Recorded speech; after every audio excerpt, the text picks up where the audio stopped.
Everyone, good morning, welcome to my new mini blog. সকাল সকাল উঠে চলে গেছিলাম বাজার করতে। আর শীতের এই সবজিগুলো কালারফুল দেখতে কি ভালো লাগে না। আর আমি কদিন ধরে আমলা জুস খাচ্ছি, তাই একটু বানিয়ে নিয়ে আমি এক গ্লাস খেয়ে নিলাম। দেন বেরিয়েছিলাম এই জায়গাটা হলো আমাদের এখানে বর্তির বিল। তো কি সুন্দর সর্ষে ফুলগুলো হয়ে আছে না। কেন গেছিলাম সেটা তো তোমরা কিছুদিন পর জানতে পারবে। তো গেছি যখন টুক করে একটু তোমাদের জন্য ভিডিও করে নিয়েছি, কারণ এত সুন্দর জায়গা আমি ভিডিও না করে পারলাম না। তারপর বাড়ি ফিরতে ফিরতে 2টো বেজে গেছিল, এসে লাঞ্চ করে নিলাম। লাঞ্চে ছিল বাঁধাকপি আর মিক্সড ভেজ ডাল। আর সন্ধ্যেবেলা বাবান হঠাৎই সারপ্রাইজ দিল। মানে কোনো কারণ ছাড়া এরকম সারপ্রাইজ পেতে কোন মেয়েরই না ভালো লাগে। Seriously I am blessed.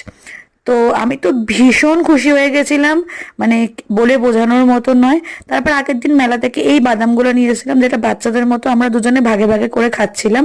দেন আমরা বেরোলাম একটু নাইট রাইডে, কিছু না একটু চা খেতে। That's it. ভালো লাগলে ব্লগটা সাবস্ক্রাইব